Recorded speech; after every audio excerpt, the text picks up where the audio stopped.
Oke, halo semuanya. Selamat malam semuanya. Kita jumpa lagi di live Instagram Pajak Smart setiap hari Senin jam 8 malam sampai jam 9 malam. Oke, seperti biasa teman-teman, saya akan kalau ada pertanyaan silakan sampaikan di kolom komentar ya teman-teman kalau ada pertanyaan. Dan seperti biasa sebelum memulai saya perlu disclaimer dahulu nih teman-teman, bahwa semua yang saya sampaikan di video ini itu adalah pendapat pribadi gua 100% gitu ya teman-teman ya.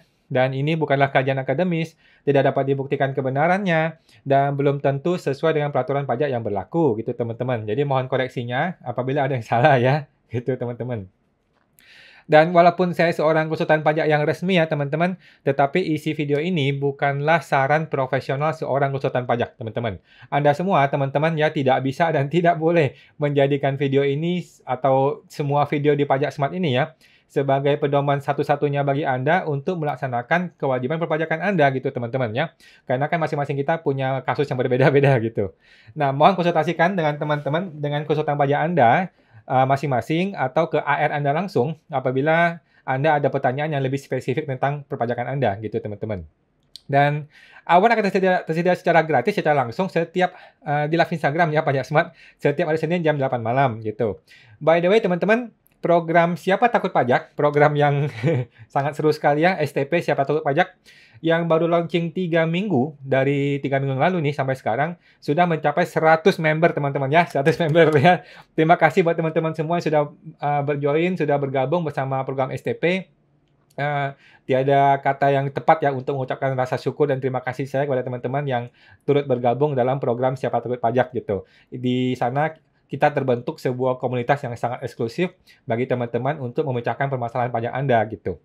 Nah, apa itu STP? STP adalah program pelatihan untuk membantu Anda berani menghadapi para petugas pajak, berani untuk menghadapi SP2DK, pemeriksaan, hingga melatih kita cara berdebat dengan oknum petugas pajak yang brengsek gitu. Contohnya ya, itu tanpa lu perlu membayar mahal kesulitan pajak gitu teman-teman.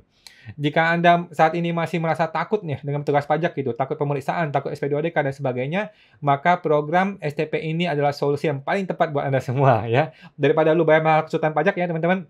Konsultan pajak itu mahal sekali ya, luar biasa mahal, termasuk gua gitu, jasanya mahal sekali gitu. Daripada Anda bayar mahal seorang konsultan pajak, lu juga nggak ngerti kasusnya, lebih baik Anda pahami perpajakan, pahami akunting, pahami cara untuk menghadapi petugas pajak. Akan jauh lebih murah harganya gitu, dengan ikut program STP ini gitu teman-teman ya. Dan khusus buat teman-teman semua yang belum bergabung ya, kita akan lanjut ekstra 1 bulan di November teman-teman ya. Kita akan gabung di ekstra di November ini, kan kemarin di Oktober ya, kita akan ekstra 1 bulan lagi ada live coaching setiap hari Jumat di bulan November ini gitu. Silakan teman-teman masuk ke www.siapatakutpajak.com ya. Bagi teman-teman yang mau bergabung ke komunitasnya, silakan ke www.siapatakutpajak.com gitu guys. Nah, khusus November ini kita masih lanjut nih, ada diskon 80% buat teman-teman ya, dan dapat live coaching sekali seminggu. Seru banget live coachingnya hari Jumat malam, kemarin sampai jam 11 malam tuh minggu lalu ya, luar biasa, semangat sekali. Banyak sekali kasus-kasus yang kita bedah, kita analisa, dan akhirnya banyak orang terbantu gitu. Dan itulah impian saya ya, gimana saya bisa membantu banyak orang untuk membantu menyelesaikan masalah perpajakannya gitu. Dari seluruh Indonesia loh, bahkan sampai dari luar negeri gitu, banyak sekali yang hadir gitu ya. Jadi segera teman-teman yang belum bergabung, silakan bergabung kalau mau ke program Siapa Takut Pajak di www.siapatakutpajak.com ya. Sampai jumpa di komunitas Anda nanti. Oke teman-teman, silakan kalau ada pertanyaan, silakan disampaikan di kolom komentar ya. Apabila ada yang mau bertanya, saya coba cek dulu. Bapak Wen Liang Liu. Malam Pak Iwan. Ya, malam Pak Wen Liang. PT Perorangan ambil prefer atau dividen ya? Nah, ini sampai sekarang masih nggak jelas nih Pak. Mohon maaf ya. Pemerintah sampai hari ini belum tegas menegaskan apakah PT Perorangan menggunakan mekanisme prefer atau dividen. Bagi orang yang berpendapat ini prefer seperti saya, kita beranggapan kenapa ini prefer karena PT Perorangan modalnya tidak terbagi atas saham. Itu pendapat orang-orang yang memihak prefer, termasuk saya.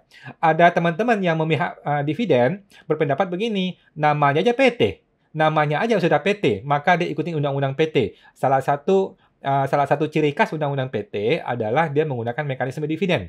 Gitu, Pak. Nah, Jadi silakan Bapak pilih mau pakai yang mana. Kita sudah coba tanya AR, kita sudah tanya ke kantor pusat DJP. Semuanya tidak berani kasih pendapat yang jelas, teman-teman ya. Jadi dikembalikan kepada wajib pajak, silakan menggunakan metode sendiri, mau prefer boleh, mau dividen boleh.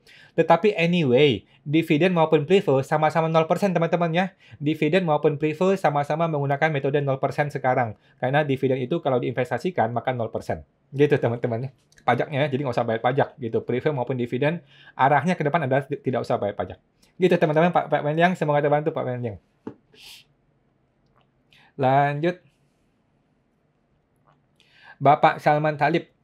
Kalau gabungan STP sekarang berarti sudah nggak dapat live coaching kok Awan. Nah, Pak Salman masih dapat Pak. Jadi bulan November kita akan extend. Kita extend perpanjang 4 kali lagi live coaching setiap hari Jumat teman-teman ya. Buat Pak Salman dan teman-teman semua. Untuk yang sudah terjadi kemarin masih ada rekamannya. Jadi untuk yang kemarin live coaching ada rekamannya di website kita, di website komunitas kita ya, lengkap semua. Dan ke depan kita masih ada 4 kali lagi di November. Jadi silakan Pak, ayo segera bergabung. Rame Pak, seru banget di STP, seru banget. Membahas kasus dari seluruh Indonesia, aneh-aneh aja kasusnya, ada aja kasus yang aneh-aneh yang kita nggak kebayang juga tiba-tiba bisa muncul kasusnya gitu. Nggak apa-apa, tapi ini bagus, pembelajaran bagus buat kita, supaya kita juga terlatih untuk bertemu dengan petugas pajak gitu ya. Oke Pak Salman, semoga terbantu Pak. Silahkan bergabung Pak Salman. Lanjut. Bapak Ferik Chan. Selamat malam Pak Wan, malam Pak Ferik. Mohon edukasinya. Punya tanah dan bangunan dengan nilai 100 juta. Oke, lalu dibangun dengan biaya 200 juta. Dalam SPT 2022 dilaporkan nominal berapa? 300 ya Pak, 300. Jadi semua uang yang Bapak keluarkan, itulah yang Bapak laporkan di SPT tahunan.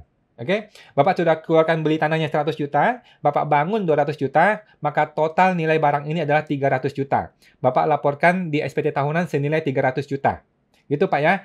Pokoknya SPT tahunan mengikuti uangnya. Uangnya keluar berapa, itulah yang dilaporkan di SPT tahunan. Itu Pak ya. Semoga terbantu Pak Ferik Chan. Lanjut, Ibu Ufmuts. Malam Kak. Malam Kak Umuts. Kak, kalau PT perorangan nggak ada pegawai, apa harus tetap lapor PPh 21? Jawabannya tidak perlu ya Bu Ufmuts, tidak perlu. Mau PT perorangan ataupun CV ataupun PT biasa, kalau tidak ada pegawai, maka tidak usah lapor SPT 21. Itu satu ya. Kemudian, kalau ada pegawai tetapi semuanya di bawah PTKP gajinya, di bawah 4,5 juta per bulan gajinya, itu pun tidak perlu lapor. Oke, yang perlu lapor adalah kalau dia punya pegawai yang ada nilai PPh 21-nya. Itulah saatnya dia perlu lapor SPT PPh 21 di bulan tersebut. Gitu, Bu. Kalau bulan depan pegawai itu resign, kemudian semua pegawai yang lain itu di bawah PTKP atau tidak ada pegawai sama sekali, tidak usah lapor PPh 21. Gitu ya Bu Umus. Jadi PPh 21, 22, 23, 4 ayat 2 itu punya sifat yang sama. Kalau ada pajak yang perlu dibayar, maka perlu lapor. Kalau tidak ada pajak yang dibayar, maka tidak usah lapor. Gitu ya. Walaupun dia ada pegawai ataupun tidak ada pegawai, kalau gajinya di bawah PTKP semua, alias tidak ada PPh 21 yang perlu dibayar, maka dia tidak wajib lapor. Gitu Bu Umus.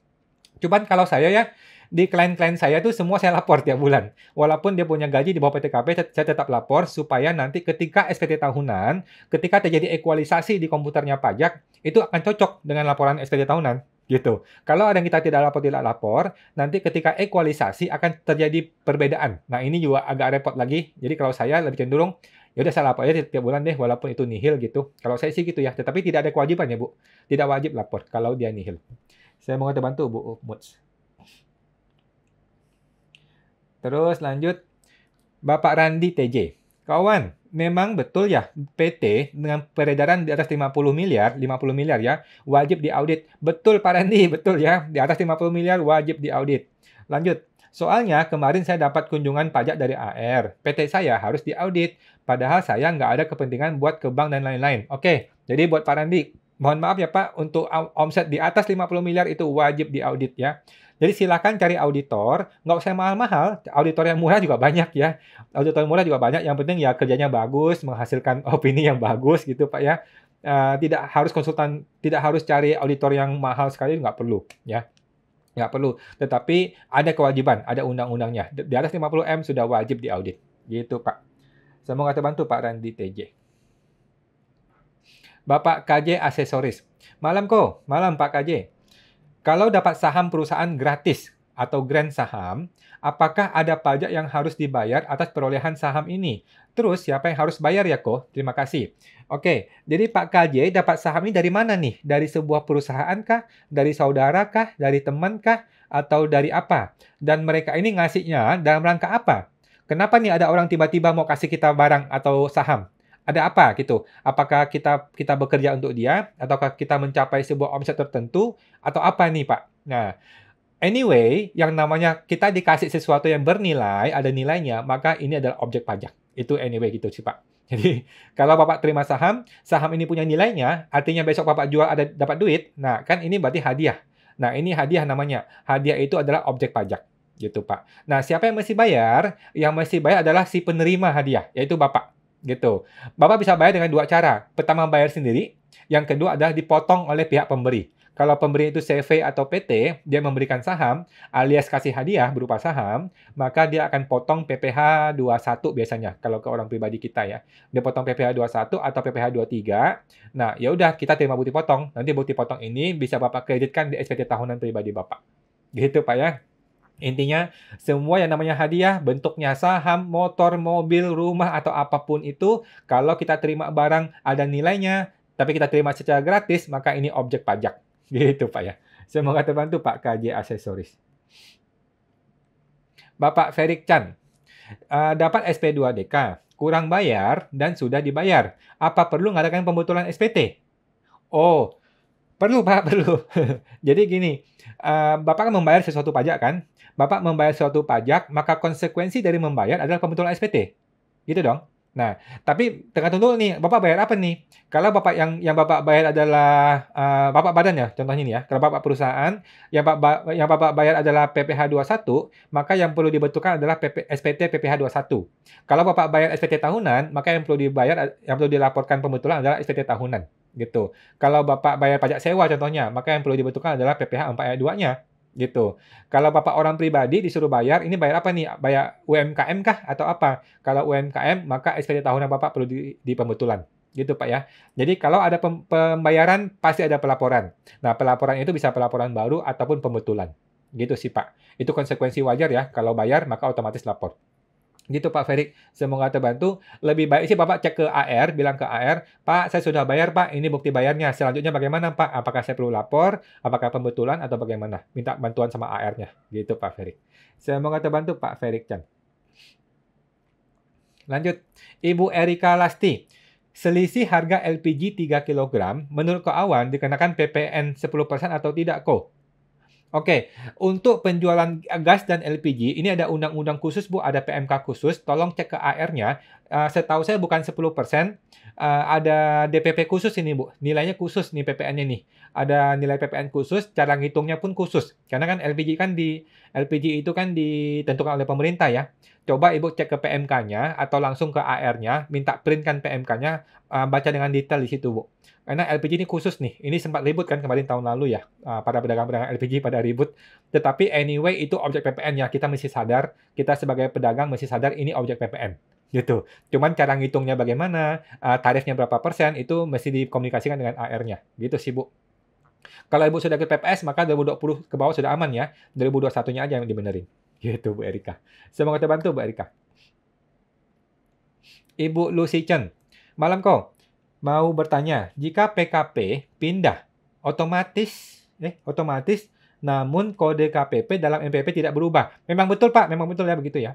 Ada masalahkah dengan kode KPP baru atas pemberian faktur pajak keluaran?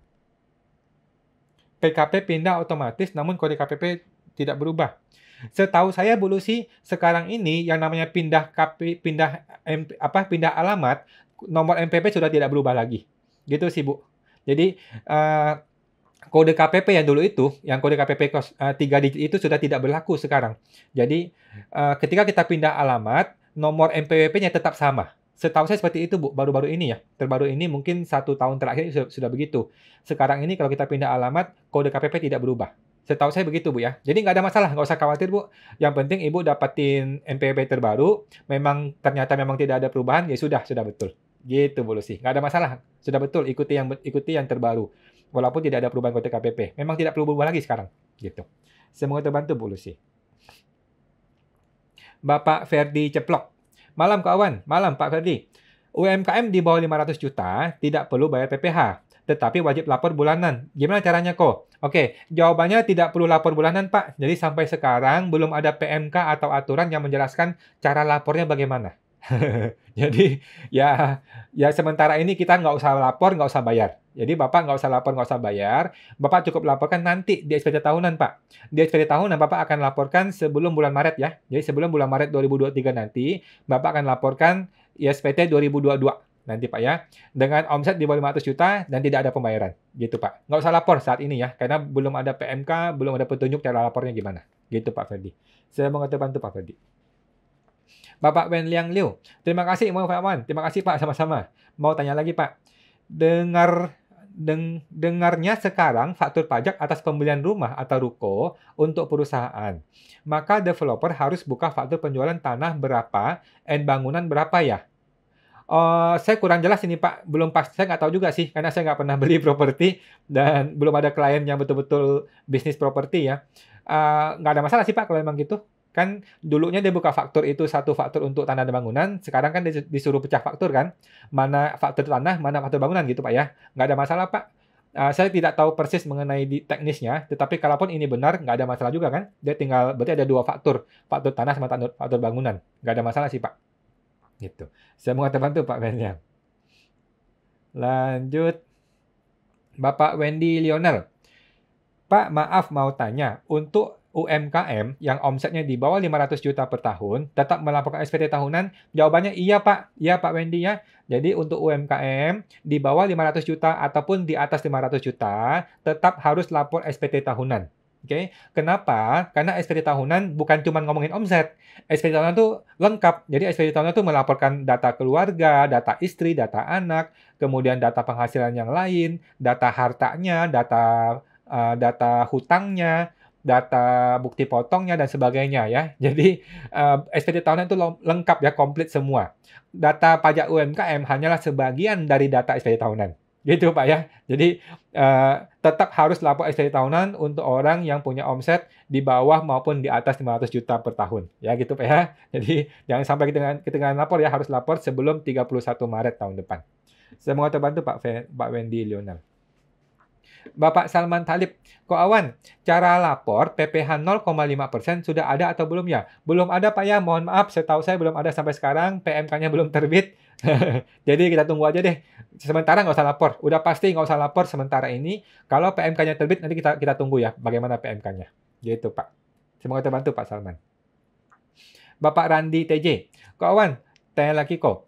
Kalau di kawasan berikat, pakai jasa logistik, dikenakan PPN nggak ya kok? Makasih kok. Setahu saya nggak sih Pak Randi. Kalau memang di kawasan berikat tidak. Ya, nanti tinggal kode fakturnya aja. Kode fakturnya diatur. Ini kawasan berikat, tidak usah PPN. Setahu saya begitu Pak ya. Semua bisnis yang terlibat di dalam kawasan berikat itu tidak ada PPN-nya. Semoga terbantu Pak Randi. Bapak Is Setiawan, apakah harus melapor di bulan Desember saja jika tidak ada karyawan ataupun karyawan di bawah PTKP? Oh iya, terima kasih Pak Setiawan. Tadi siapa yang bertanya ya, mohon maaf. Untuk PPh 21, kalaupun dia nihil sepanjang tahun, yang Desember tetap harus dilapor. Gitu ya. Semoga terima kasih Pak Setiawan sudah diingatkan ya. Jadi tadi siapa yang bertanya, mohon maaf, PPh 21 untuk setiap bulan, walaupun dia tidak lapor setiap bulan gara-gara di bawah PTKP, tetapi yang bulan Desember wajib dilapor. Karena di Desember itu ada yang namanya PPh 21 tahunan.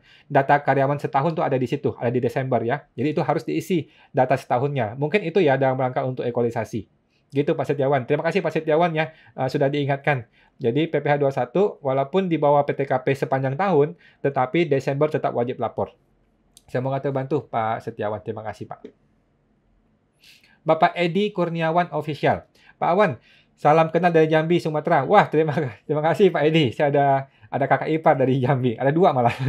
Kalau PPh 21, SPT masa Desember, meskipun nihil wajib lapor nggak ya Pak? Oh iya betul Pak, perlu lapor ya Pak Edi ya. Terima kasih tadi sudah dibantu oleh Pak Setiawan. Pak Edi sudah ingatkan lagi. Betul Pak ya, masa Desember P21 tetap harus dilapor walaupun dia nihil sepanjang tahun gitu Pak. Karena di dalam PPh 21 Desember itu ada yang namanya satu lembar yang namanya data pegawai tahunan gitu Pak. Itu harus diisi gitu. Terima kasih Pak Edi sudah diingatkan. Terima kasih Pak Edi. Semoga terbantu Pak. Oke, lanjut. Ibu Zarnianetti. Kalau modal belum terpenuhi seluruhnya, boleh kan komisaris atau pemegang saham memberikan pinjaman kepada perusahaan? Eh, Agak jelek nih Bu, ini agak jelek ya. Jadi modal belum disetor oleh para pemegang saham nih, tapi pemegang saham malah kasih hutang kepada PT. Ini agak jelek, akunting jelek nih Bu. Jadi sebaiknya modal dipenuhi dulu deh, gitu sih Bu. Jadi gitu ya. Sebaiknya modal dipenuhi dulu, sudah full limit, barulah boleh hutang piutang. Gitu sih Bu. Saran saya sih begitu Bu ya. Agak aneh dan agak jelek kalau Ibu masih masih ada modal belum disetor, tetapi sudah main hutang piutang dengan pemegang saham. Agak jelek sih Bu. Jadi sebaiknya modal modal disetor fullkan dulu deh. Gitu Bu ya. Semoga terbantu Bu Jarnianetti. Lanjut Pak Burhan 0819. Malam Pak Wan. Malam Pak Burhan. Bagaimana Pak? Terpotong chattingnya. Bapak Adi Kurniawan Official. Ibu Erika, dikenakan Bu, tapi 11% bukan 10% Bu. Oke, terima kasih Pak Edi tadi mengenai apa tadi ya? Lupa tadi saya, mengenai apa itu 10%. Iya, sekarang PPN 11%. Tetapi tadi itu kalau nggak salah kan Ibu Erika itu mengenai pajak yang spesifik tadi itu. Saya lupa tadi mengenai apa ya. Pokoknya itu spesifik ada cara ngitungnya. Oh, yang LPG nggak salah ya, yang LPG ya. Kalau yang LPG 3 kilogram itu ada yang spesifik. Kalau nggak salah 3 kilogram nggak kena PPN deh. Tapi coba cek lagi PMK-nya ya Bu ya, atau Bapak ya. Karena itu spesifik tuh. Itu cara hitungnya khusus. Gitu Pak. Semoga terbantu Pak Edi. Ibu Lucy Chan, terima kasih kok. Terima kasih Bu, sama-sama. Lanjut, Pak Purnomo 1983. PPN masukan sebelum dikukuhkan jadi PKP, apakah bisa dikreditkan atau tidak, Pak? Jawabannya tidak bisa, tidak bisa, Pak ya. Jadi mohon maaf, kalau Bapak ada PPN masukan, mohon suruh tunggu PKP jadi dulu, barulah suruh dia terbitin faktur pajak. Ya, pokoknya semua faktur pajak yang terbit sebelum hari kita PKP tidak bisa dikreditkan. Oke, gitu Pak ya. Mohon maaf ya Pak ya. Kan sama kan prinsip adil dong. Sebelum kita PKP kan kita nggak usah buka faktur. Nah, setelah PKP baru kita wajib buka faktur. Dengan demikian juga hal yang sama untuk PPN masukan. Sebelum PKP nggak boleh dikreditkan. Setelah PKP boleh dikreditkan. Begitu, Pak. Jadi kalau ada Bapak lagi proses PKP nih, terus ada PPN masukan, tolong bilang jangan terbitin dulu faktur pajaknya, terbitin nanti setelah sesudah PKP. Gitu, Pak Purnomo. Kalau dia bisa bantu gitu, Pak. Semoga terbantu, Pak Purnomo. Bapak Randi TJ. Kawan, makasih jawabannya. Sama-sama, Pak. Tapi emang ada kok aturan pajak yang mewajibkan PT di atas 50M harus diaudit. Ada Pak, ada. Ada ya. Jika nggak diaudit konsekuensinya apa kok? Konsekuensinya sih nggak ada gimana-gimana sih. Cuma nanti diomelin Pak. Nanti diomelin. Ini melanggar undang-undang PT. Gitu Pak. Ada. Kalau nggak salah di undang-undang PT deh kalau nggak salah Pak. Atau di mana ya? Lupa. Atau di KUP ya. Pokoknya di atas 50M itu wajib diaudit. Ada aturannya Pak. Itu jelas ada aturannya. Kalau tidak diaudit apa konsekuensinya? Saya juga nggak tahu sih. Karena nggak pernah. Selama ini kalau 50M udah pasti diaudit. Gitu sih Pak. Saya rasa sih nggak ada konsekuensi yang sampai diapa-apain sih. Cuman ya dikirimin surat, disuruh audit gitu doang sih Pak. Itu comply, itu harus comply Pak. 50M ke atas itu sudah harus comply. Wah harus diaudit. Gitu Pak ya. Coba cek di Google ada aturannya Pak. Gitu Pak. Semoga terbantu Pak Arandi. Lanjut Bapak Ibu Puji Priyanti 03. Malam kok, malam Bu Puji. Apabila ada WP dokter sedang dalam proses terperiksa terkait daftar harta, bagaimana cara menyikapinya agar tidak salah langkah? Ada beberapa kuesioner pertanyaan bagaimana teknisnya untuk menjawab. Oke Bu, yang paling gampang adalah Ibu ikut program STP ya, siapatakutpajak.com. Ibu murah sekali, tinggal bayar di sana, nanti kita masuk ke komunitasnya, komunitas eksklusifnya. Ibu tinggal WA di sana Bu, Telegram ya, di Telegram. Ibu tinggal ngomong di sana bagaimana kasusnya. Ini hasil dari WA. Sorry. Bagaimana nanti teman-teman bisa bantu. Saya juga ada di situ. Saya juga akan siap membantu Ibu gitu ya. Tetapi bukan jasa konsultan pajak yang resmi yang mahal gitu tidak ya. Jadi betul-betul hanya komunitas yang sesama kita aja nanti bisa bantuin Ibu sama-sama. Saya juga di situ bantuin Ibu gitu Bu ya. Langkah-langkahnya bagaimana? Kalau Ibu bisa nunggu hari Jumat, nanti hari Jumat kita itu Bu analisa ya.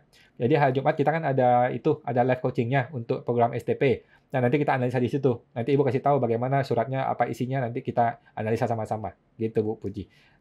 Kalau nggak bisa nunggu hari Jumat, nah langsung join hari ini. Nanti silakan chatting saja di grupnya. Nanti kita akan analisa di situ Bu. Itu ya. Daripada Ibu panggil konsultan terlalu mahal saya rasa ya. Ya kalau mau boleh juga sih. Semoga terbantu Bu Puji. Oke. Lanjut, lanjut. Ibu Melani S90, malam baru gabung. Ya, malam, Bu. Silakan. Terima kasih, Bu Melani. Lanjut, lanjut, lanjut. Ibu Ufmuts, untuk UD, apakah memang benar tidak terbit PPh 23? UD itu usaha dagang, Bu ya? Oke.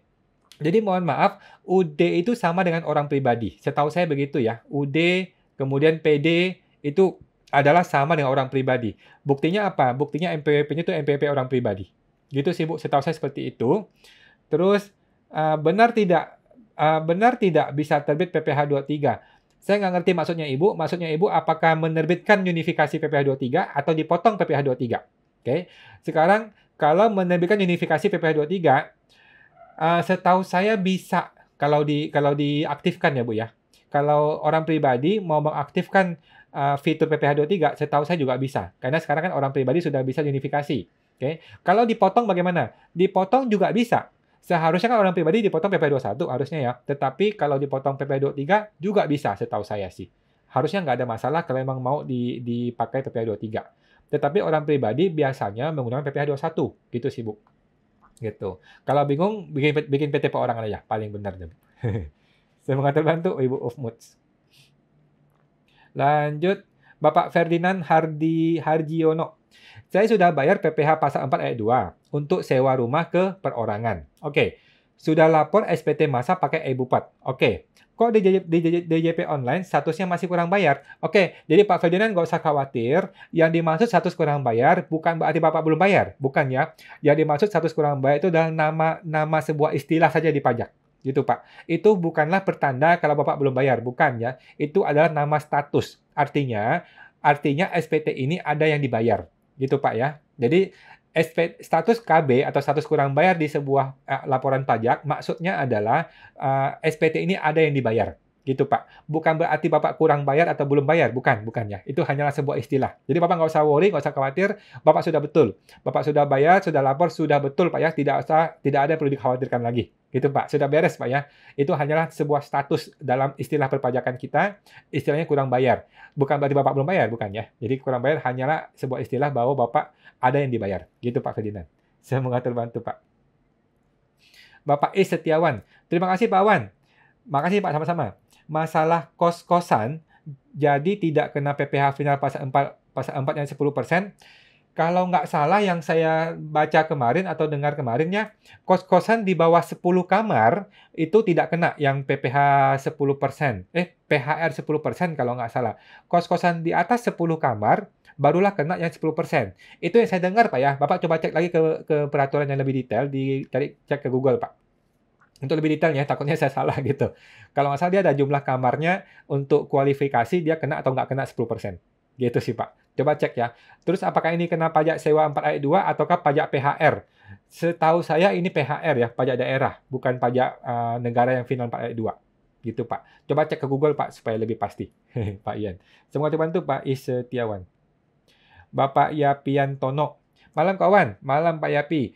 Mau tanya, jika saya karyawan dan ada usaha UMKM, tapi masih di bawah 500 juta. Oke, untuk pelaporan SPT tahunan saya pakai 1770S atau 1770 polos. Terima kasih Pak. Jawabannya adalah 1770 polos Pak ya. Polos ya, bukan S. Jadi yang S itu hanya untuk karyawan murni saja. Gitu Pak ya. Semoga Pak terbantu Pak Yapi ya. Jadi 1770S ataupun SS hanya untuk orang yang murni karyawan. Nggak ada usaha, nggak ada yang lain. Oke. Yang 1770 polos itu yang lengkap. Oke, jadi untuk Bapak UMKM, walaupun di bawah 500 juta, Bapak tetap menggunakan 1770 polos. Oke, di formulir itu Bapak ada 2 sumber penghasilan.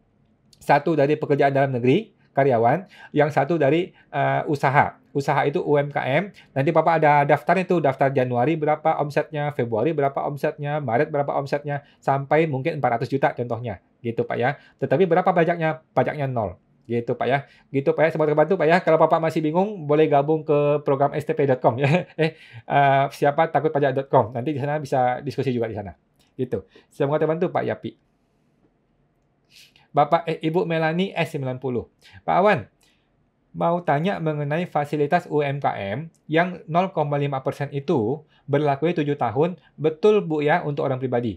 Setelah itu, apakah bisa mengajukan lagi untuk UMKM lagi Pak? Jawabannya tidak bisa Bu ya. Jadi mohon maaf buat teman-teman orang pribadi yang akan segera habis UMKM-nya di Desember 2024, setelah itu sudah tidak ada istilah UMKM bagi Anda. Ya, lupakan mengenai UMKM setelah Desember 2024. Nah, tetapi kita bersyukur sekali ya, kita bersyukur sekali Pak Jokowi sudah bikin sebuah peraturan yang namanya PT Perorangan.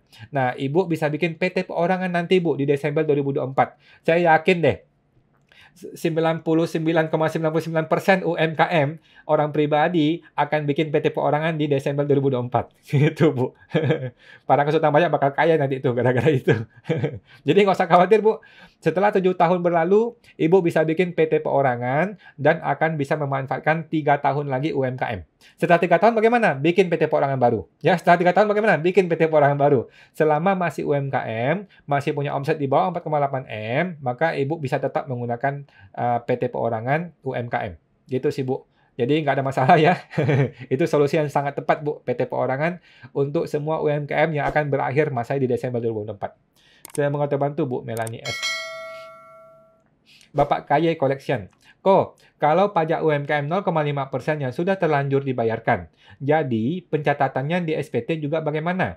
Oke, supaya Bapak nggak salah paham, mungkin Bapak perlu join ke komunitas kita ya, yang STP ya, siapatakutpajak.com. Nanti di sana bisa dibantu, Pak. Intinya begini, intinya adalah kalau saya nih ya, pendapat saya adalah intinya kalau sudah terlanjur bayar, ya sudah deh, kita akui saja punya omset lebih dari 500 juta. Itu paling gampang, paling beres, nggak perlu ngapa-ngapain. Oke, cukup kita mengakui punya omset memang lebih dari 500 juta. Akui saja lebih. Nah, itu cara pertama. Cara kedua adalah di PBK, dipindah buku. Jadi Bapak sudah bayar Januari nih, Bapak pindah bukukan ke Desember. Yang Februari dipindah bukukan ke November, begitu Pak. Nah, itu agak repot sedikit dan saya rasa nggak terlalu perlu ya. Tetapi kalau Bapak mau, boleh begitu caranya. Gitu sih Pak.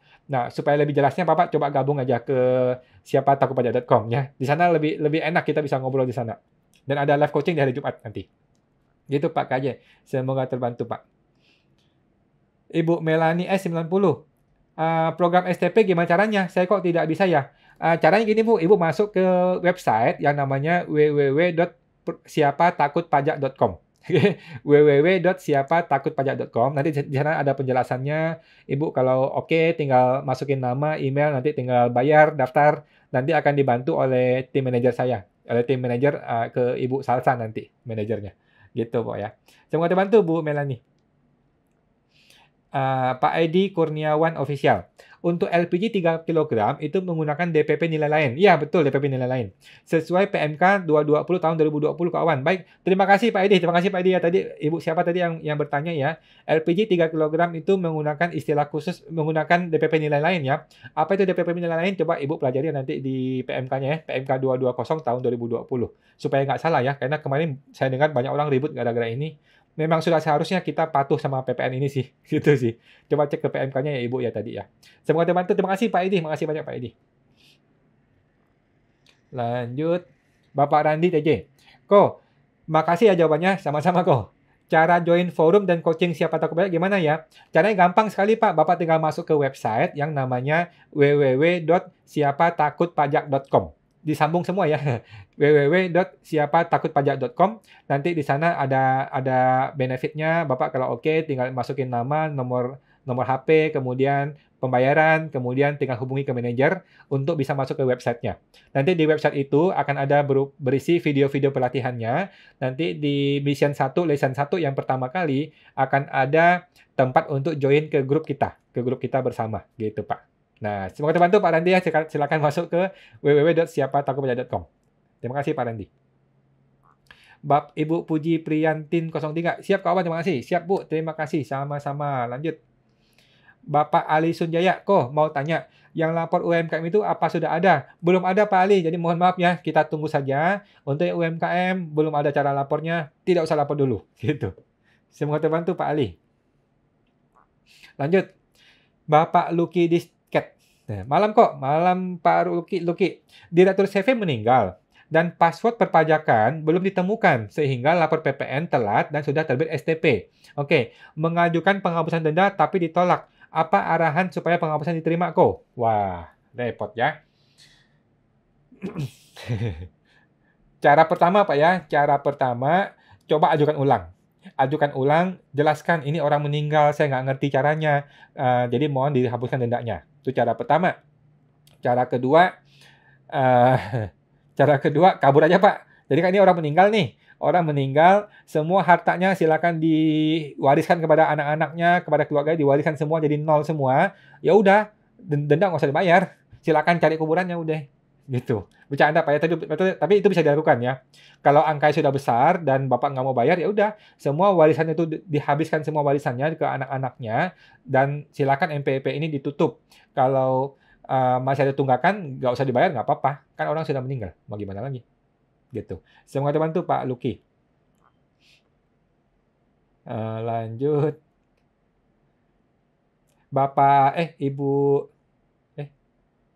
Ibu Ria Chandra 19.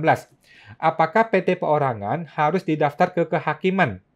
Jadi gini Bu ya, untuk PT Perorangan cukup masuk ke ahu.go.id ya, alfa hotel ultra.go.id. Di sana semua akan dibereskan dari 0 sampai Z, dari A sampai Z, semuanya langsung beres di situ. Nanti dari situ akan diarahkan ke OSS dan sebagainya. Itu Ibu kita ya, ikuti aja semua prosesnya. Nanti NPWP-nya jadi, NIB-nya jadi, sertifikat standarnya jadi, surat pencatatan jadi, semua jadi. Jadi tidak usah ke kehakiman, tidak usah ke notaris, nggak usah kemana-mana Bu. Cukup komputer saja ya. Cukup komputer sama internet beres. Gitu Bu ya, Bu Ria. Silakan datang masuk ke ahu.go.id. Cukup modal 50.000 saja. 50.000 bisa bikin PT. Gitu. Kita terima kasih sama Pak Jokowi, Ibu Sri Mulyani ya, sudah membantu kita semua. Gitu Bu Ria. Tinggal masuk ke ahu.go.id, semuanya via online, tidak ada yang perlu didatangin, tidak ada yang perlu ditandatanganin, semuanya via online. Cukup modal 50.000 saja siapkan di rekening. Gitu Pak, gitu Bu Ria ya. Tidak perlu ke kehakiman, tidak perlu ke notaris, nggak perlu ngapa-ngapain. Semuanya via online. Kalau Ibu cepat, cuma 10 menit sudah jadi. Gitu Bu. Semoga terbantu Bu Ria Chandra. Bapak Is Setiawan, setelah 7 tahun UMKM, apakah boleh menggunakan norma? Boleh Pak, boleh silakan. Memang gitu. Jadi untuk orang pribadi, setelah 7 tahun berlalu, silakan menggunakan norma mulai Januari 2025. Gitu Pak. Cuman norma itu tinggi sekali ya.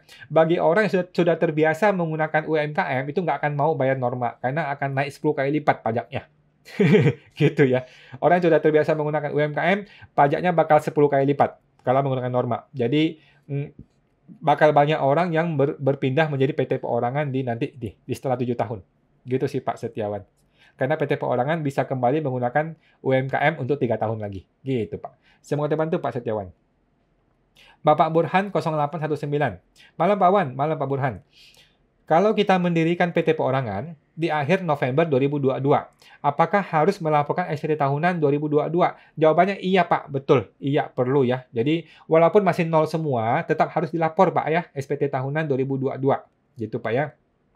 Walaupun dia jadinya itu NPWP itu jadi di 30 Desember sekalipun, tetap harus lapor SPT tahunan untuk tahun itu. Gitu Pak ya. Jadi kalau nggak mau kena tahun ini ya Januari lah baru bikin. Kalau nggak mau kena tahun ini. Gitu Pak ya. Kalau November tetap harus bikin SPT tahunan. Semoga terbantu Pak Burhan. Bapak Burhan 0819. Sehubungan dengan pertanyaan sebelumnya, apakah kesempatan kita menggunakan pajak 0,5% sudah dianggap 1 tahun? Karena kesempatan menggunakan maksimal menggunakan pajak 0,5% hanya 3 tahun kalau tidak salah. Betul Pak ya. Jadi untuk PT Perorangan yang sudah berdiri sejak November tahun ini sudah dianggap 1 tahun. Jadi berakhirnya adalah 31 Desember 2024. 2022, 23, 24. Gitu Pak ya buat teman-teman semua yang baru bikin PT Perorangan di bulan ini atau di akhir tahun tetap dianggap tahun pertama. Tahun kedua, tahun ketiga selesai. Nah, 31 Desember 2024 selesai. Gitu Pak ya. Dia menggunakan tahun pajak, dia tidak menggunakan berapa bulan gitu. Jadi dia tidak menggunakan 36 bulan, bukan. Dia menggunakan tahun pajak. Jadi tahun pertama tahun ini, tahun kedua tahun depan, tahun ketiga 2024 selesai. Gitu Pak. Nanti di Desember 2024 Bapak bikin lagi PT Perorangan yang baru. Gitu Pak. Semoga terbantu Pak Burhan. Bapak Pawang Snack. Malam Pak Awan, malam Pak Pawang. Apakah LBPPN bisa di PB? PB itu maksud Bapak pindah buku ya. Terima kasih. Tidak bisa Pak ya, jadi mohon maaf untuk LBPPN hanya ada dua kemungkinan ya. LBPPN itu bisa dikreditkan ke bulan berikutnya atau diminta kembalikan alias restitusi. Gitu Pak ya. Cuma ada dua cara untuk LBPPN. Mau dikompensasi ke bulan berikutnya, dibawa terus, digulung terus ke bulan berikutnya, atau diminta kembaliin, yaitu restitusi PPN. Akan terjadi pemeriksaan ya Pak ya. Kalau restitusi akan terjadi pemeriksaan. Nah, apakah bisa dipindah buku? Tidak bisa. Pindah buku itu adalah untuk kalau kita salah bayar. Salah bayar, salah masa, salah tahun, salah kode, itu bisa. Itu Pak ya, pindah buku. Tetapi LBPPN tidak bisa. Harus direstitusi atau dikompensasi ke bulan berikutnya. Semoga terbantu Pak Pawang. Lanjut, Ibu Ria Chandra 19. Tadi gabung kemana Pak? Mengenai apa Bu ya, Bu Ria ya? Mengenai STP ya? Kalau STP, Ibu gabung ke www.siapatakutpajak.com ya. Kalau STP ya, kalau mau join ke STP, bergabung ke siapatakutpajak.com di website. Nanti tinggal di sana ada panduannya. Semoga terbantu Ibu Ria. Bapak Burhan 0819. Jika pengambilan pribadi pada PT perorangan, kita anggap sebagai dividen. Apakah gaji kita sebagai pemilik perusahaan bisa dibebankan sebagai biaya? Bisa Pak ya. Jadi teman-teman yang menggunakan metode dividen, maka otomatis bisa membebankan gaji karyawan termasuk dirinya sendiri. Gitu Pak ya. Kalau menggunakan paham prefer, maka tidak bisa menerima gaji dari CV, dari PT-nya. Gitu. Tapi kalau menggunakan metode dividen, maka gaji pegawai termasuk diri dia sendiri itu bisa dijadikan sebagai biaya. Seperti biasa Pak, seperti PT pada umumnya. Gitu Pak Burhan. Semoga terbantu, Pak. Bapak Kaye Collection. Terima kasih, Ko, atas penjelasannya. Terima kasih, Pak Kaye. Sama-sama. Ibu Melani S90. Pak Awan, kalau WPOP baru punya NPWP tahun 2022, apakah akan berakhir tahun 2024 juga? Tidak, Bu. Kalau dari 2022, maka 2022, 23, 24, 25, 26, 27, 28. Gitu, Bu. Jadi kalau NPWP baru di 2022, maka 7 tahunnya adalah 2028. 31 Desember 2028 ya betul. 2, 3, 4, 5, 6, 7, 8 ya. 2028 baru habis. Oke, PT baru habis masa 7 tahun UMKM-nya. Nah, untuk memastikan Bu Milani, tolong bikinlah suket PP23 di DJP online. Ya, tinggal masuk ke DJP online, pilih menu KSWP, kemudian pilih menu surat keterangan PP23 ya. Di DJP online menu KSWP yang namanya surat keterangan PP23. Di dalam suket itu, suket PP23, di situ tertulis Bu tanggal berapa tanggal expirednya. Supaya lebih pasti cetaklah suket ini supaya nggak salah. Gitu Bu ya. Jadi di situ akan ada tanggal berakhirnya masa UMKM-nya Ibu. Gitu. Semoga terbantu Bu Melani. Maksud UMKM-nya? Ya betul Bu. Oke. Lanjut. Ibu Imelda Iis. Malam kawan, malam Bu Imelda. Tadi kawan bilang, PT perorangan kalau sudah 3 tahun, buka lagi yang baru. Bagaimana dengan PT yang lama? Apakah harus ditutup atau dibiarkan terus ada? Kalau saya sih Bu ya, biarkan saja mati suri. Kalau saya ya, karena nutup NPWP ribet. Nutupnya repot, nanti kena periksa lagi repot. Udah, biarkan mati suri, tetap lapor 0 setiap tahun, lapor nihil setiap tahun. Nggak ada masalah kan? Jadi ngapain ditutup? Nggak ada keperluan itu Bu ya. Kalau saya sih gitu ya. Jadi untuk PT-PT atau CV yang sudah nggak aktif, tetap aja dilapor setiap tahun nihil 0000 terus. Gitu nggak ada masalah. Nanti setelah lapor 5 tahun, setelah 5 tahun lapor nihil, barulah ditutup. Nah, kenapa nunggu 5 tahun? Karena sudah lewat kadaluarsa pemeriksaan. Gitu sih Bu. Oke. Ya, gitu sih Bu Imelda ya. Semoga terbantu Bu Imelda. Ibu Zarnia Neti, kok bunga pinjaman dari koperasi apakah kena PPh 23? Bunga pinjaman dari koperasi. Saya ragu-ragu nih Bu, saya ragu-ragu untuk bunga pinjaman dari koperasi. Sepemahaman saya sih tetap jadi objek ya. Sepemahaman saya tetap jadi objek. Yang tidak jadi objek itu adalah SHU, sisa hasil usaha dari koperasi. Itu yang bukan objek. Tetapi kalau bunga PPh, bunga pinjamannya sepertinya sih jadi objek ya Bu ya. Coba cek ke Google Bu ya. Tolong cek ke Google atau cek ke AR-nya Bu, biar nggak salah. Saya sih ragu-ragu ya, tapi setahu saya tetap jadi objek. Semoga terbantu Bu Jarnianeti. Bapak Ferik Chan. Terima kasih Pak Awan atas penjelasannya. Terima kasih Pak, sama-sama. Oke, lanjut. Bapak Ibu Ria Chandra. Ibu Ria Chandra Terima kasih kawan. Terima kasih Bu, sama-sama. Lanjut. Bapak Ferik Chan. Terima kasih Pak Wan. Terima kasih Pak. Sama-sama. Sama. Sorry. Lanjut. Bapak Billy Chen. Bapak Billy Chen. Bupot ada 2 atau cukup 1 sekaligus 100 juta setelah pelunasan. Tadi mengenai apa Pak ya? Mohon maaf Pak, saya lupa tadi Pak Billy mengenai apa ya? Bupot ada 2 atau 1 sekaligus 100 juta setelah pelunasan. Mohon maaf Pak Billy, boleh diulang lagi Pak? Saya agak lupa tadi mengenai apa. Mohon maaf, saya pelupa. Bapak Hello Boss, Hello Host. Malam Pak Wan, malam Pak Hello. Bukannya kalau orang yang meninggal ada hutang pajak yang belum dibayar, harta warisannya bisa dipakai untuk bayar tunggakannya, baru sisanya baru bisa diterima oleh ahli warisnya. Thanks. Betul Pak, kalau warisannya belum dibagi.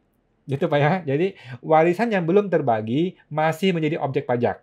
Tetapi warisan yang sudah terbagi sudah tidak bisa. Gitu Pak ya. Jadi sesegera mungkin bagi semua warisannya, nanti tunggakan pajaknya si orang pribadi ini sudah lunas, sudah selesai. Gitu Pak ya. Kalau dia belum terbagi ya masih bisa disita, gitu Pak. Gitu Pak Hello. Semoga terbantu Pak. Ibu Ria Chandra 19. Kalau buat PT perorangan, setelah 3 tahun, buat baru lagi, apakah bisa dengan nama yang sama? Oh, tidak bisa, Bu. Jadi, yang namanya PT, sesuai dengan Undang-Undang PT, tidak boleh ada nama yang sama. Jadi, di Indonesia ini tidak ada satupun PT yang namanya sama. Gitu, Bu Ria. Jadi, tidak boleh setelah bikin PT, bikin 3 tahun, kita bikin baru, pakailah nama yang baru. Atau namanya sama, tapi di ujung kasih kode. Mungkin tadinya PT sukses selalu bersama, sekarang sukses selalu bersama ceria gitu Bu. Nah, jadi silakan gunakan nama yang berbeda ya, atau ditambahin aja suku katanya. Nanti rekeningnya pun bikin rekening yang baru. Gitu Bu Ria, semoga terbantu Bu Ria.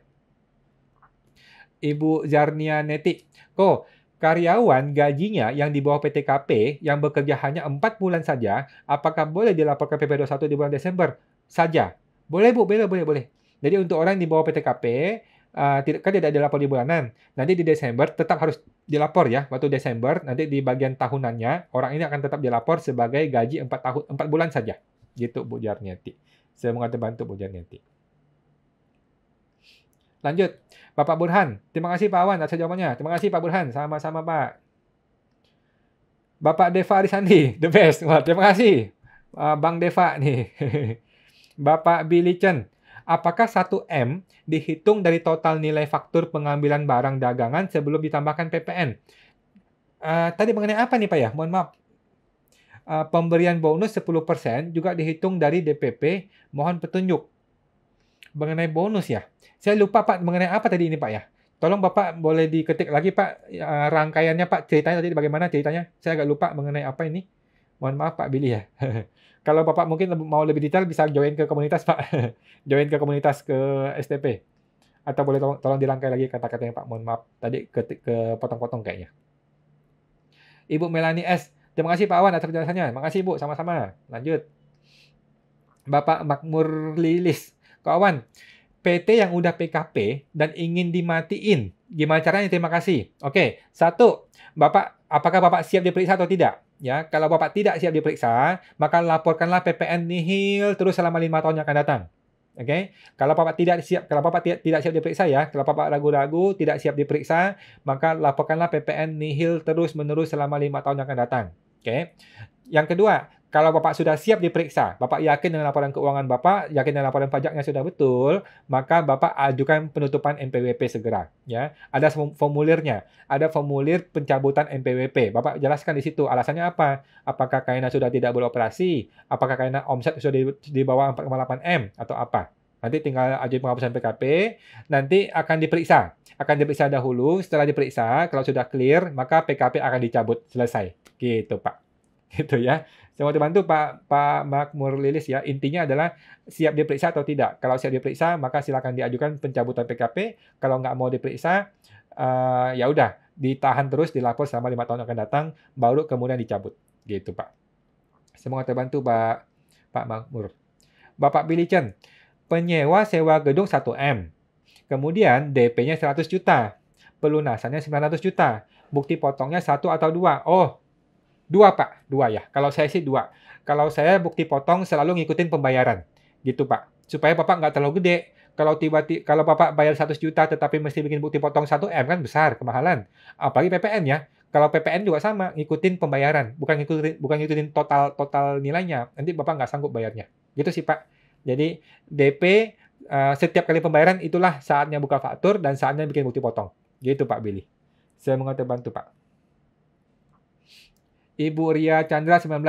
Maaf kawan, maksud saya nama direktur dalam PT Perorangan Baru. Oh, boleh, boleh, Bu. Jadi, satu orang itu boleh bikin PT Perorangan setiap tahun maksimal satu. Jadi, saya bikin PT Perorangan satu nih. Tahun depan, saya bikin PT Perorangan satu lagi. Boleh. Tahun depan, saya bikin PT Perorangan lagi. Satu lagi. Boleh. Gitu, Bu. Jadi, satu orang boleh punya banyak PT Perorangan, tetapi satu tahun maksimal satu. Gitu, Bu Ria ya. Jadi, silakan setiap tahun mau bikin satu lagi PT Perorangan, Anda lagi sebagai direkturnya, boleh. Tahun depan bikin PT Perorangan lagi, kita lagi direkturnya, boleh-boleh saja. Nggak ada masalah, Bu Ria. Semoga terbantu, Bu Ria. Ibu Ria Chandra, apakah bisa sama dengan PT sebelumnya? Bisa, Bu, direkturnya ya, sama. Boleh, boleh, boleh.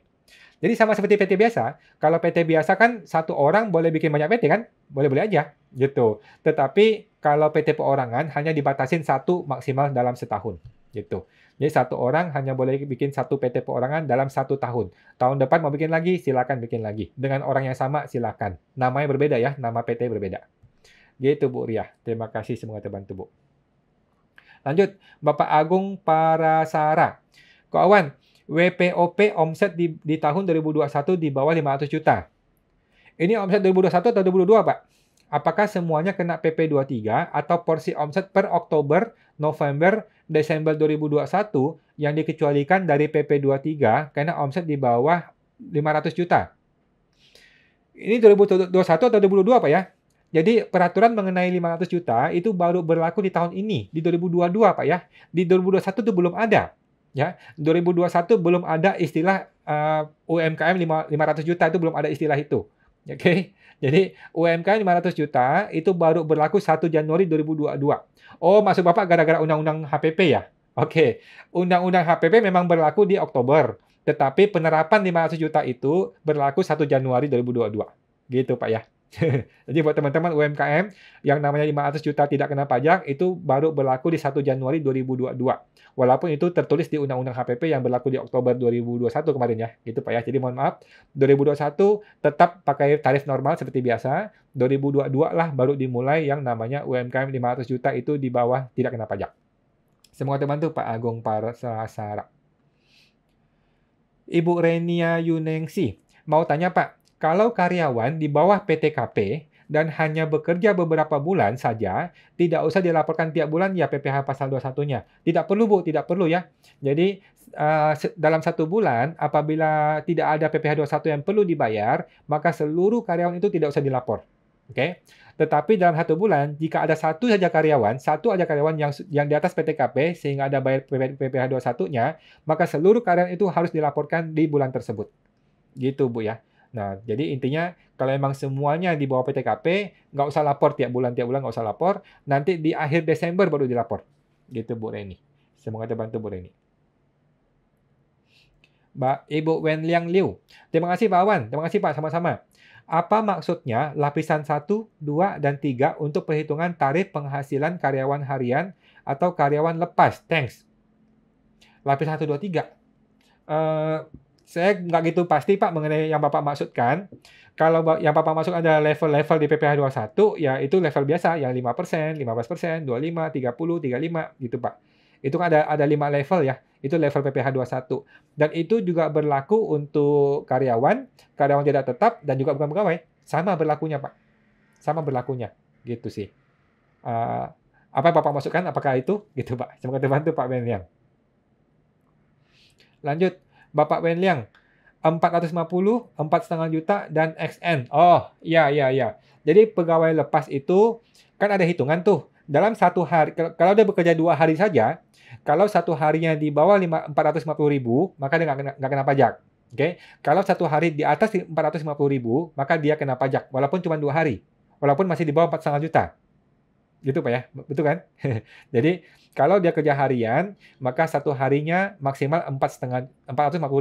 Kalau di atas itu kena PPh 21. Nah, tetapi kalau dia dibayarnya nanti bulanan, dalam 1 bulan di bawah 4,5 juta juga tidak kena. Kalau dalam 1 bulan di atas 4,5 juta itu baru kena.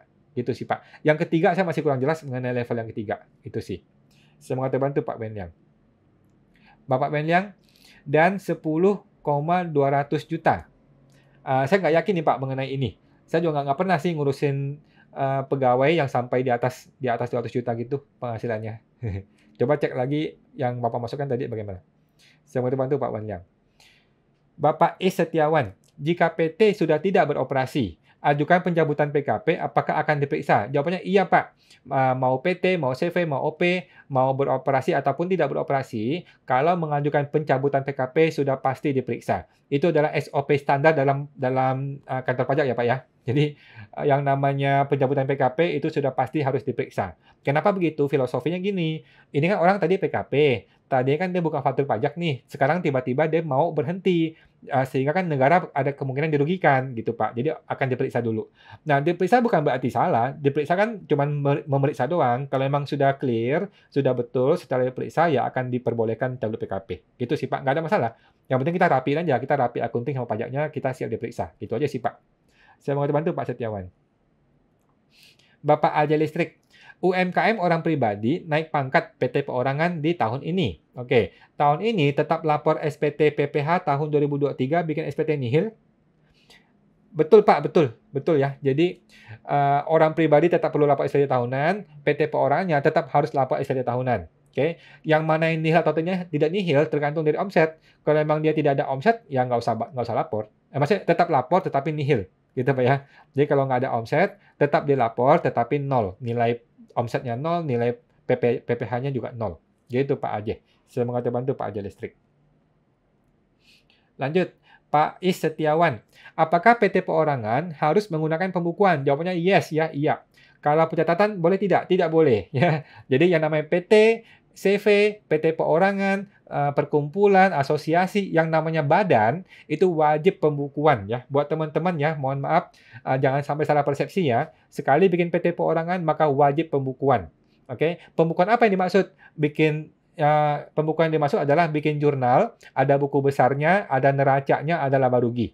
Gitu ya. Itu intinya. Nggak boleh pencatatan ya, tidak boleh ya. Sebuah PT tidak boleh pencatatan, harus pembukuan ya. Yang dimaksud pembukuan adalah ada jurnalnya, ada buku besarnya, ada laporan neracanya, ada laporan laba rugi. Ini 4 ini wajib gitu ya, teman-teman pembukuan. Dan nggak susah kok. Pembukuan tuh nggak susah sebenarnya. Gitu. Yang penting rajin dan betul-betul mau dikerjain. Gitu sih ya. Gitu Pak. Semoga terbantu Pak Setiawan. Bapak Makmur Lilis. Kok Awan, omsetnya sih masih PKP, tapi tidak bisa untung. Jadi kecil omsetnya pelan-pelan ya. Jadi kecil omset pelan-pelan. Oh, maksud Bapak ini kalau dia berbisnis tetap menggunakan PKP, dia nggak bisa untung gitu Pak ya. Nah, Bapak coba cek lagi, kenapa bisa begitu? Apakah gara-gara tidak ada PPN masukan? Gitu Pak ya. Apakah Bapak tidak bisa untung gara-gara bermasalah dengan PPN masukannya? Tidak ada PPN masukan. Apakah begitu alasannya? Kalau begitu alasannya, Bapak alihkan saja bisnisnya ke PT perorangan. Bapak bikin PT perorangan, alihkan bisnisnya ke sana. Nanti kan di sana mulai dari nol tuh, mulai dari nol UMKM. Jadi kan tidak usah PKP di situ. Gitu Pak. Kalau memang masih besar omsetnya, Bapak bisa pecah omset. Nah, mengenai strategi pecah omset, Bapak mungkin perlu cari konsultan atau join ke program STP supaya lebih clear bagaimana caranya gitu Pak ya. Nah, intinya sih seharusnya bukan gara-gara PKP orang untung apa nggak untung sih. Gara-gara mungkin ada masalah dengan PPN masukannya, gitu sih Pak ya. Kalau memang begitu ya udah, jangan berbisnis di PT ini. Alihkan bisnisnya ke PT yang baru, yang tidak PKP, gitu Pak. PT yang PKP ini tidak bisa cabut karena Bapak masih punya omset tinggi. Gitu Pak Makmur Lilis. Semoga terbantu Pak. Bapak Agung Parasana. 2021. Oh, oke. 2021 belum Pak ya. Jadi mohon maaf buat Pak Agung, 2021 belum ada istilah 500 juta. Yang 500 juta tidak kena pajak baru dimulai di Januari 2022. Gitu Pak Agung. Semoga terbantu Pak Agung. Oke Pak Agung, ya. 2021 itu belum ada ya. Belum ada. Ya mohon maaf. Oke. Lanjut Pak Agung, thanks kok Awan. Terima kasih kok sama-sama. Lanjut Ibu Puji Priyanti 03. Kawan, bagaimana perhitungan KMS-nya apabila penyelesaiannya finishing pembangunan baru dilakukan atau beda tahun dari pembangunan gedung tersebut? Sepengetahuan saya Bu ya, kalau KMS itu adalah membangun 200 meter persegi dalam waktu 1 tahun kalau nggak salah ya. Pembangunannya itu 200 meter persegi ke atas dalam waktu 1 tahun, gitu. Kalau Ibu mau terbebas dari pajaknya ya bangun 100 meter dulu setahun, baru bangun 100 meter lagi setahun lagi. Gitu sih Bu, kalau mau terbebas begitu ya. Nah, tetapi kalau Ibu memang bersedia bayar pajak, maka gabungin semuanya Bu. Gabungin semuanya dari awal sampai akhir berapa nilai pembangunannya, kalikan pajaknya 2,2%. Langsung bayar. Setelah selesai nanti Bu baru bayar. Gitu Bu. Nggak ada masalah sih. Gitu. Walaupun di akhir beda tahun nggak masalah. Tunggu sampai akhir selesai, barulah dihitung berapa nilainya, kalikan 2,2% bayar KMS-nya. Gitu Bu Puji. Semoga terbantu Bu Puji. Bapak Ilham Krismawan. Kok Awan, kita sudah terlanjur membuat CV dan sudah terdaftar NPWP. Tapi CV tidak jadi berjalan sama sekali. Apakah harus lapor non-efektif? Boleh Pak, boleh. Bapak boleh ajukan non-efektif, silakan saja. Nanti akan ditanya, kenapa non-efektif? Bapak bilang aja, saya tidak jadi bisnis Pak. Gitu. Nah, kalau Bapak tidak mau non-efektif, Bapak cukup lapor nihil setiap tahun saja. Nggak susah kok Pak, tinggal lapor SKD tahunan, lapor nihil sebelum bulan April. Gitu dong sih Pak. Kalau Bapak mau non-efektif kan juga nggak apa-apa. Gitu. Cuma kan non-efektif mesti bikin formulir lagi, nanti ditanya-tanya lagi. Boleh sih Pak, nggak masalah. Gitu Pak. Semoga terbantu Pak Ilham. Lanjut. Ibu Ningkawa. Punya kos-kosan, apakah bayar PPh-nya 0,5% saja untuk perorangan UMKM? Untuk perorangan UMKM. Nah, jadi kos-kosan itu kan jasa Bu ya. Itu kan jasa ya. Sebenarnya agak susah menggunakan UMKM. Tetapi di lapangan yang saya dengar, yang saya tahu juga, para pelaku kos-kosan itu menggunakan 0,5%. Gitu sih Bu. Setahu saya di lapangan pelaku kos-kosan itu mereka tetap menggunakan 0,5%. Gitu sih. Yang saya tahu begitu Bu. Jadi silakan digunakan saja. Semoga terbantu Bu Ningkawa. Bapak JK 55LH. Kok Awan, ada training untuk pembukuan UMKM yang akan naik kelas ke PT Perorangan? Ada Pak, saya ada live coaching untuk itu. Itu nanti silakan hubungi ke saya Pak di DM aja di chatting pribadi ke Instagram. Saya ada pelatihan untuk itu. Untuk yang mau bikin PT Perorangan dan mau bikin pembukuannya. Nanti kita bantuin untuk softwarenya, kita bantuin untuk. Tapi Bapak yang kerjain ya. Jadi kita hanya mentraining, kita coaching, nanti orang internal Bapak yang kerjain. Gitu. Itu supaya Bapak juga paham gitu. Jangan sampai Bapak selama ini kan suruh konsultan, kita nggak ngerti apa-apa. Jangan. Sekarang saya latih, Bapak yang kerjain di internal. Gitu Pak. Nanti di DM aja Pak di chattingnya. Semoga dibantu Pak JK. Lanjut, Bapak Is Setiawan. Pak, jika PT kelebihan stok barang, apakah ada solusinya? Kelebihan stok barang? Jadi, apa alasannya bisa kelebihan stok barang, Pak? Pasti gara-gara pembukuannya nggak rapi ya. Jadi, dirapikan lagi pembukuannya, harusnya nggak ada masalah dengan stok barang ya. Stok barang lebih ya nggak apa-apa. Gitu, Pak. Yang penting pembukuannya. Ini kenapa bisa orang kelebihan stok barang, itu gara-gara pembukuannya nggak beres. Gitu. Coba dirapikan pembukuannya, nanti stok barang itu akan terjurnal dengan baik. Gitu sih Pak. Semoga terbantu Pak Setiawan. Lanjut. Bapak Ilham Krismawan. Apakah jika lapor non-efektif CV yang tidak jadi berjalan berpotensi diperiksa kok? Enggak sih Pak. Sekarang CV nggak ada kegiatan. Mau diperiksa pun nggak ada apa-apa. Nggak usah khawatir Pak. Rekeningnya belum ada.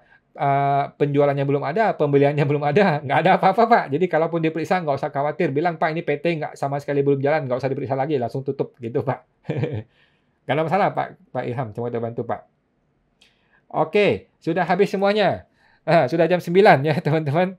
Oke, senang banget teman-teman ya hari ini kita ketemu seperti biasa. Sudah semua terjawab. Jadi mohon maaf kalau ada yang belum terpuaskan jawabannya, mungkin bisa cek ke Google atau cek ke konsultan atau bergabung ke program STP ya. Oke. Dan seperti biasa nanti Awan akan tersedia gratis lagi secara langsung di live Instagram Pajak Smart setiap hari Senin jam 8 malam teman-teman.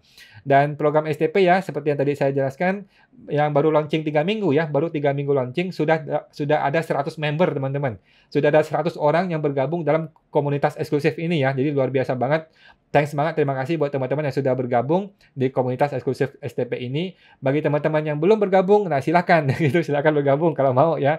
Apa itu STP? STP adalah program pelatihan untuk membantu teman-teman berani menghadapi petugas pajak, berani terima SP2DK, berani hadapi pemeriksaan, bahkan sampai berani berdebat dengan oknum petugas pajak gitu ya, tanpa perlu membayar mahal konsultan pajak gitu teman-teman.